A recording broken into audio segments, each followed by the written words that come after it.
oitavo ano, como é que vocês estão? Espero que estejam todos bem. Vamos lá para mais uma aula de geografia? Então, a nossa aula de hoje vai ser na página 72. Nós vamos dar continuidade falando sobre o assunto de regionalização, certo? Então, vamos lá, vamos que vamos estudar. Peguem o livro, pegue o lápis, pegue a caneta, né? E vamos acompanhar toda a aula de geografia. Vamos estudar? Vamos que vamos! Então, processo, né, de regionalização, países ricos e países pobres.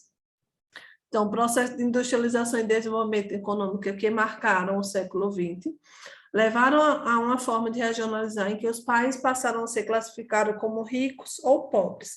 Então, países desenvolvidos e países subdesenvolvidos, países ricos e países pobres. Então, essa regionalização é bem semelhante à regionalização bipolar, que divide os países em países do norte e países do sul.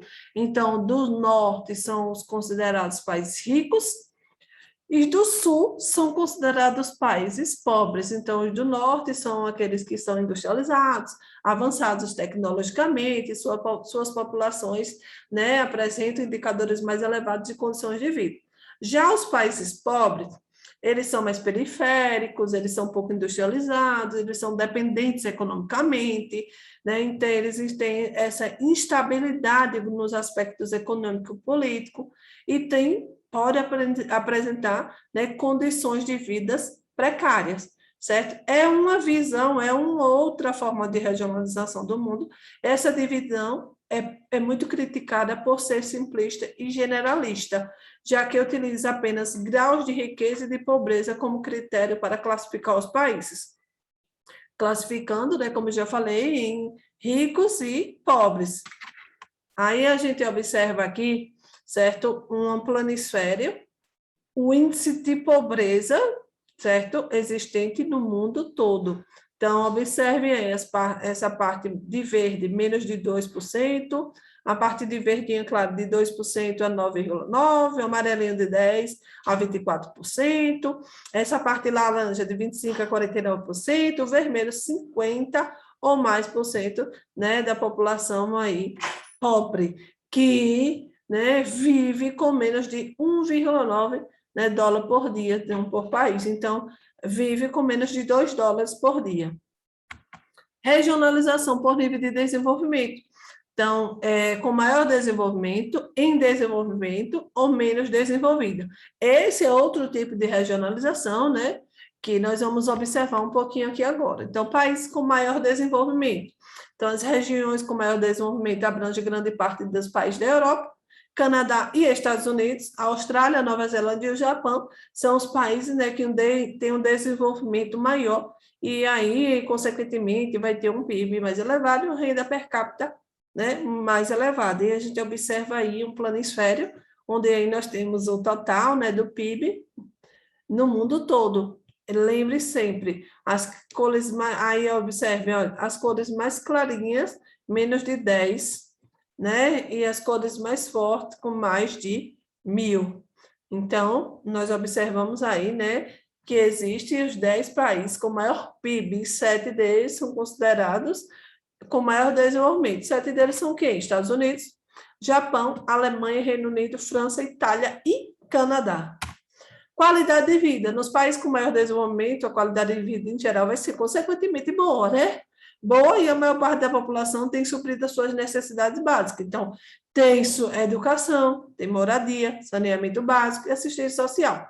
Tem uma boa parte das suas necessidades supridas. Então, embora a distribuição de renda não seja igual, né? Ele não é tão desigual quanto os países em menos desenvolvimento ou menos desenvolvidos, mas que tem sim uma pequena desigualdade, sempre vai existir. Mas que a maior desigualdade vai ser encontrada onde? Nos países menos desenvolvidos. Desenvolvimento, domínio econômico e tecnológico. Então, os países com maior desenvolvimento, sim, é onde está, né, a maior parte das empresas transnacionais, efetuam grandes investimentos em pesquisas científicas, proporcionam o avanço das tecnologias, né, que essas tecnologias são usadas, né, para aprimorar a sua própria produção, para aprimorar, né, um retorno, para gerar um retorno financeiro para os países. Países em desenvolvimento. Então, as regiões em desenvolvimento abrangem os países da África, da Ásia, excluindo o Japão, da América Latina, da Micronésia, da Melanésia e da Polinésia. Em sua maioria, esses países foram colônias de metrópoles europeias, responsáveis pela extração de madeiras, minérios, né? E aí nós temos os minerais ouro, prata, pedras preciosas, e também os produtos agrícolas. Mesmo após conquistar a independência, a maior parte desse país continuou com o mesmo modelo econômico, ou seja, tinha abastecimento do mercado internacional com commodities. As principais características da maioria dos países em desenvolvimento são a grande desigualdade social, a má distribuição e a concentração de renda, a dependência econômica, a dependência política, tecnológica, em relação, né, quando se compara com os países desenvolvidos, a economia primária exportadora, produção empregada em grande parte no setor primário, agricultura, pecuária, extrativismo, terciário, comércio e serviços, da economia e no mercado informal, altos índices de analfabetismo, mortalidade infantil, natalidade, baixa expectativa de vida, média de ingestão diária de calorias no mínimo de recomendado, grande parcela de pessoas vivendo em moradias precárias, proliferação de grandes centros urbanos com infraestruturas insuficiente. Então, países em desenvolvimento, aí vocês observam a grande quantidade de problemas, né? E essas são as principais características de países em desenvolvimento. Então, uma grande desigualdade social, né, existente quando vocês compararam agora com os países desenvolvidos. Então, tem muita coisa para ser melhorada nos países em desenvolvimento. Então, os países em desenvolvimento, eles são considerados os países emergentes. Então, são aqueles que dispõem de um padrão de vida entre médio e baixo, com maior grau de industrialização. Esse país apresenta um crescimento econômico e social maior do que os demais países em desenvolvimento e são capazes de atrair investimentos, né, internacionais em relação de algumas vantagens. Quais são essas vantagens? Mão de obra barata, recursos naturais, incentivos fiscais, legislações ambientais, que elas são poucos rigorosas. Então, alguns exemplos de países que são emergentes são eles: China, Turquia, Indonésia, Malásia, Brasil, México, Argentina, África do Sul, Índia. São exemplos de países emergentes, que também são chamados industrializados. Então, nós oferecemos matéria-prima, mão de obra barata e dispomos também de um grande mercado consumidor e fontes de energia. Então, esses países, né, que são emergentes, eles atraem empresas transnacionais que vêm, né, se instalar no nosso país. Para quê? Porque nosso país tem o quê? Mão de obra barata, incentivos fiscais. O que são incentivos fiscais? São acordos comerciais que eles fazem com o governante local. Por exemplo, José quer instalar uma indústria de pipoca lá em Aracaju. Ele vem lá da China. Não, da China não, vem lá dos Estados Unidos.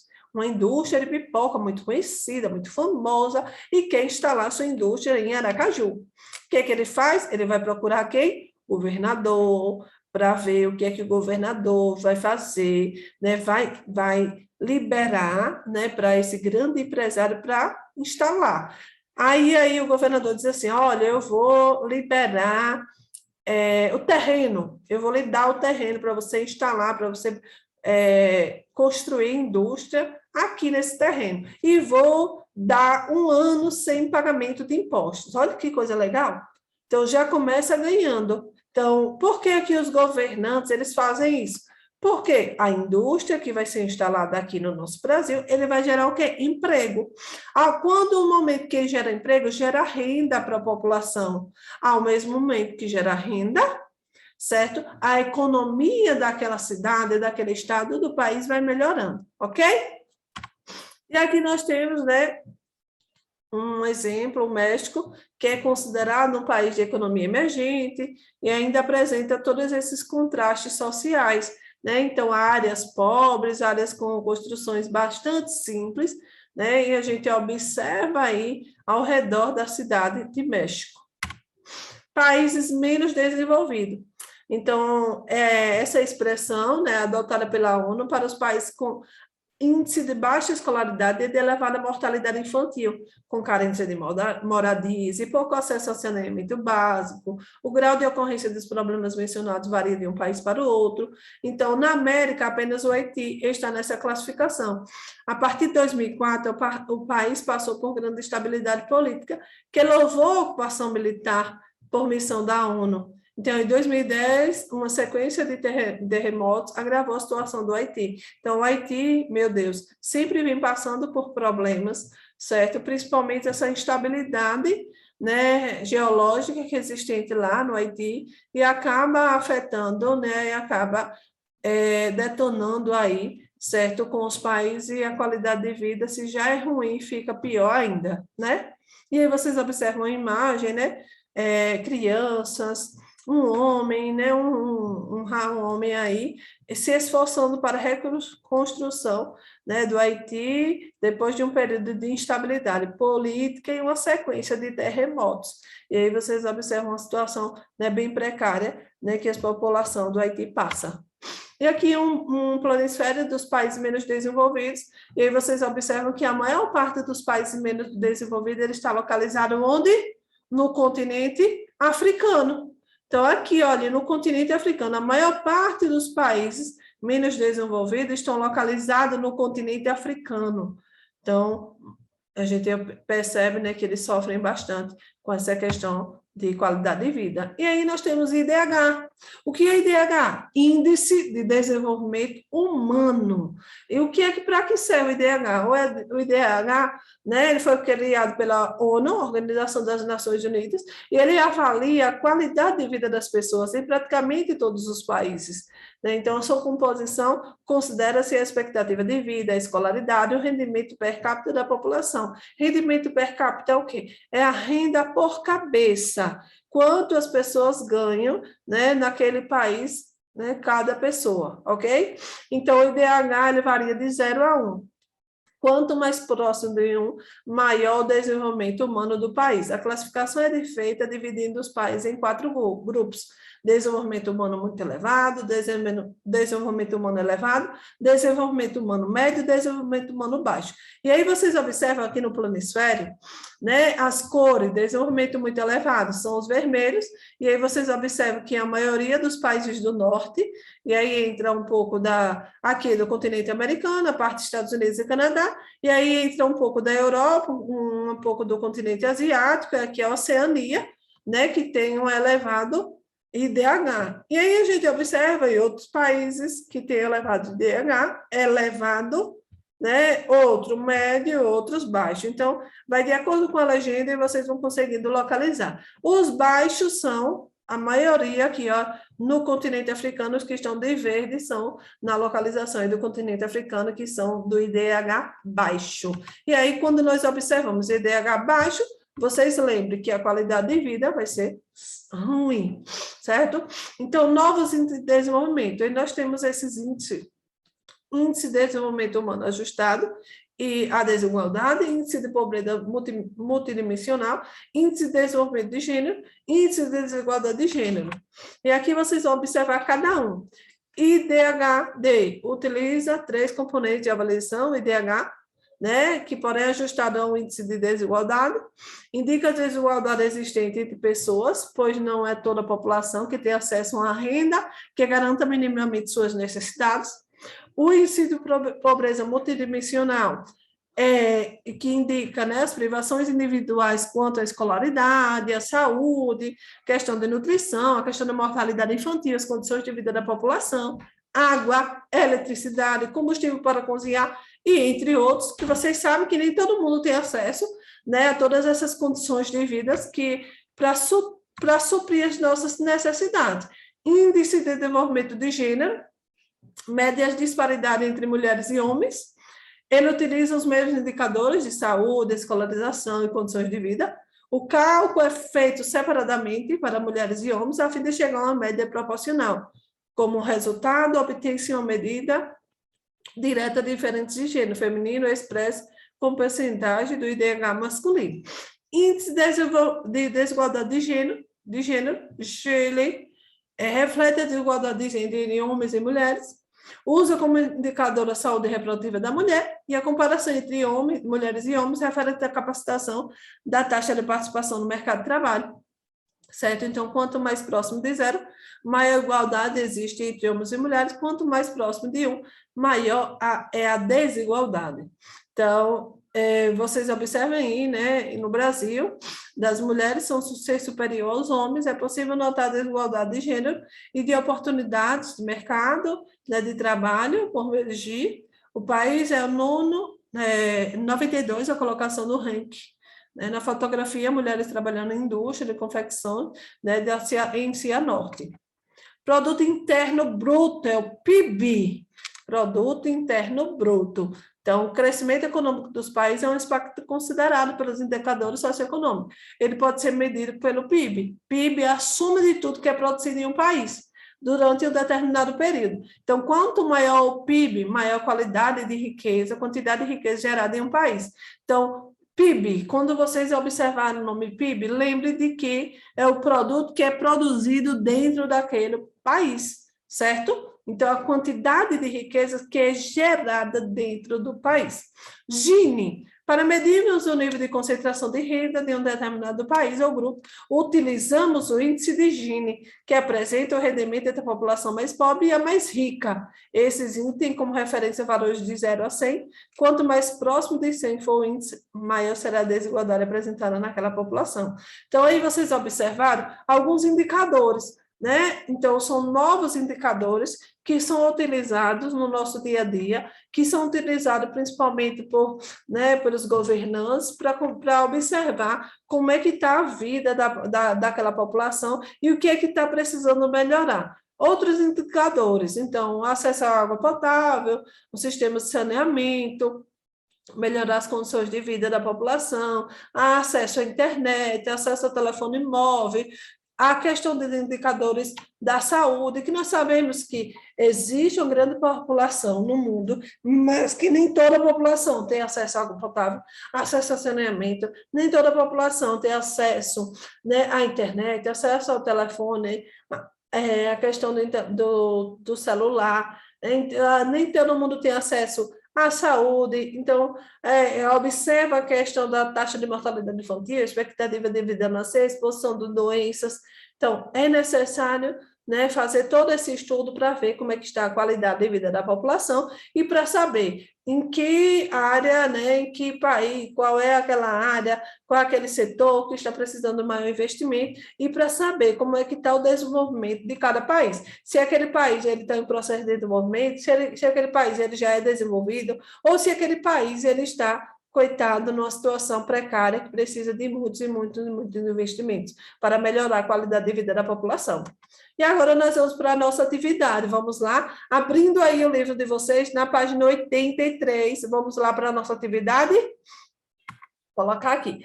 Quarta questão, qual é a importância de identificar regiões de biodiversidade ameaçada? Então, é importante, né, identificar as regiões de biodiversidade ameaçada, é fundamental para alertar sobre os problemas de desmatamento, destruição dos ambientes naturais.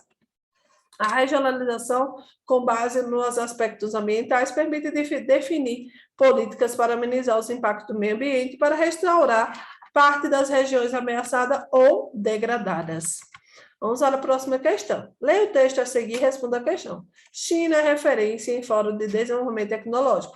Sem dúvida, 2017 já é o ano da China no mundo dos negócios, garantindo o tripé inovação, energia limpa e infraestrutura. O país avança rumo a um desenvolvimento altamente sustentável. O grande calo da segunda economia do mundo é, no entanto, a inclusão. O atraso do país em educação coloca em xeque sua capacidade de manter esse ritmo de inovação por muito tempo. Letra A. De acordo com a classificação das regiões do mundo por nível de desenvolvimento, elaborada pela ONU, em qual grupo podemos inserir atualmente a China? Letra B. De acordo com o texto, qual setor... Eita, calma aí, eita, meu Deus. Qual setor... Espera aí, deixa eu pegar isso aqui. De acordo com o texto, qual setor deve ser prioridade para que a China mantenha o ritmo de desenvolvimento. Então, a letra A China se insere atualmente no grupo de países em desenvolvimento ou emergente, que apresentam um crescimento econômico elevado e são capazes de atrair investimentos internacionais em razão das vantagens que oferece, como mão de obra barata e abundante, recursos naturais, incentivos fiscais e legislação ambiental pouco rigorosa. Letra B, o texto indica que a China deverá investir mais no setor da educação, para incluir a população marginalizada e continuar promovendo o mesmo ritmo de inovação e desenvolvimento do país.